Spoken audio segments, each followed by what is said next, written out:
File in this Jan. 6, 2021. File photo. President Donald Trump speaks during a rally protesting the Electoral College certification of Joe Biden as president in Washington.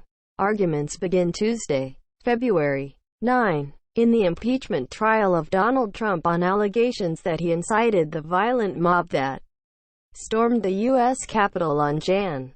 6. AP photo. Evan Vucci. File in this Jan.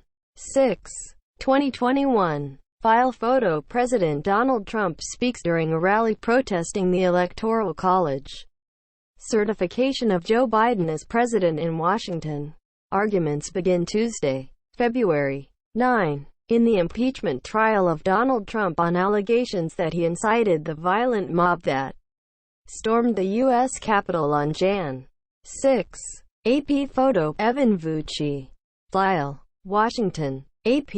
Arguments begin Tuesday in the impeachment trial of Donald Trump on allegations that he incited the violent mob that stormed the U.S. Capitol on Jan. 6. A look at 5 key questions about what to expect when senators hear the case against the former president in the very chamber that was besieged by insurrectionists. Blank. Will Trump be convicted? It's unlikely. While many Republicans were harshly critical of Trump for telling supporters to fight like hell and go to the Capitol, their criticism has since softened. Advertisement. The shift was evident during a Jan. 26 test vote. Only 5 Republican senators voted against a motion that was aimed at dismissing the trial. It will take a 2/3 vote of the 100-member Senate to convict Trump of the impeachment charge, which is incitement of insurrection. If all 50 Democrats voted to convict him, 17 Republicans would have to join them to reach that threshold. Most Republicans have avoided defending Trump's actions the day of the riot. Instead, lawmakers have argued that the trial is unconstitutional because Trump is no longer in office. Democrats and many legal scholars disagree. After the January test vote, many Republicans indicated Trump's acquittal was a foregone conclusion. Do the math, said Maine Sen. Susan Collins, one of the 5 Republicans who voted to move forward with the trial. Sen. Lindsey Graham, RSC, said he thought the vote was a floor, not a ceiling, of Republican support to acquit. Still, some Republicans said they were waiting to hear the arguments at trial.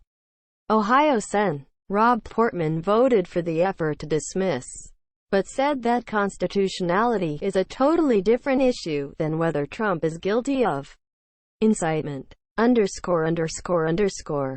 do Trump's lawyers mount a defense without angering the Senate? It's a tough needle to thread. Trump's team probably will try to remove the emotion from the case and focus on legal and practical arguments against conviction. In their first filing for the trial, his lawyers made clear that they will challenge the constitutionality of the trial now that Trump has left the White House. That could give an out to Republican senators who are inclined to acquit the former president without condoning his behavior. The defense could also argue the trial is pointless with Trump no longer president, because removal from office is the automatic punishment for an impeachment conviction.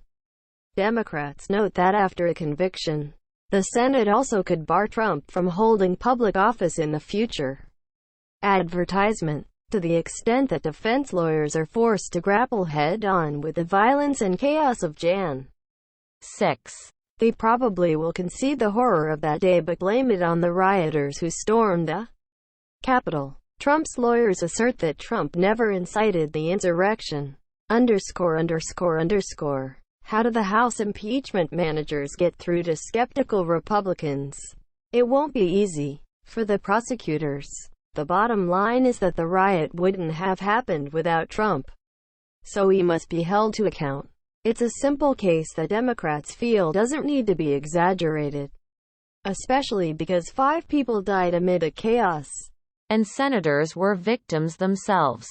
The Senate quickly evacuated just as the insurrectionists were pushing up stairwells close to the chamber. Once senators were gone, Rioters broke in and rifled through the lawmakers' desks. In a brief file this past week previewing their arguments, the House impeachment managers used stark imagery and emotional appeals to argue Trump's guilt.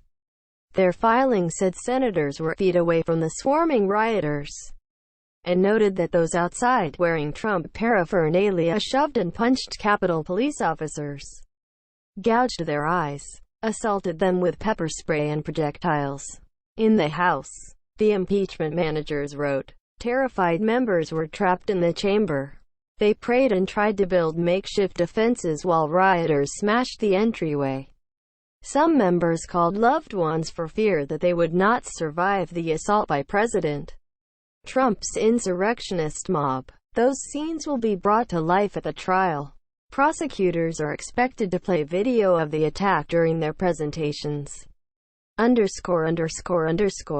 Will we hear from Trump? That doesn't seem likely. He's rejected throughout his lawyers a request by impeachment managers to testify. A subpoena seeking to compel his testimony isn't expected at this point.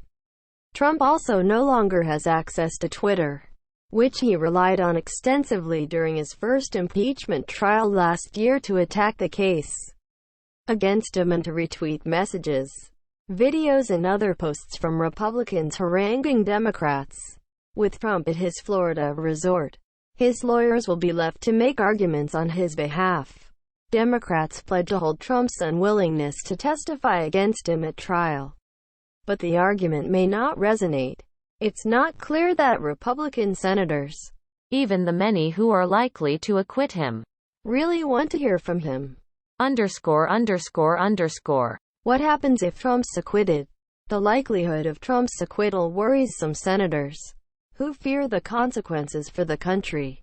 Some have floated the possibility of censuring Trump after the trial to ensure that he is punished in some way for the riot. But there also may be another way for Congress to bar Trump from holding future office.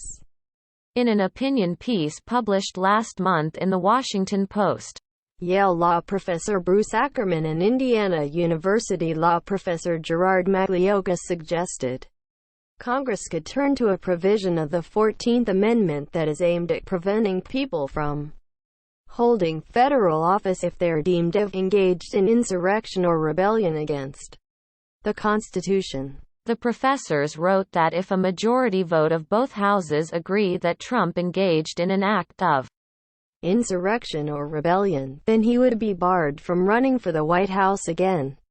Only a two-thirds vote of each chamber of Congress in the future could undo that result.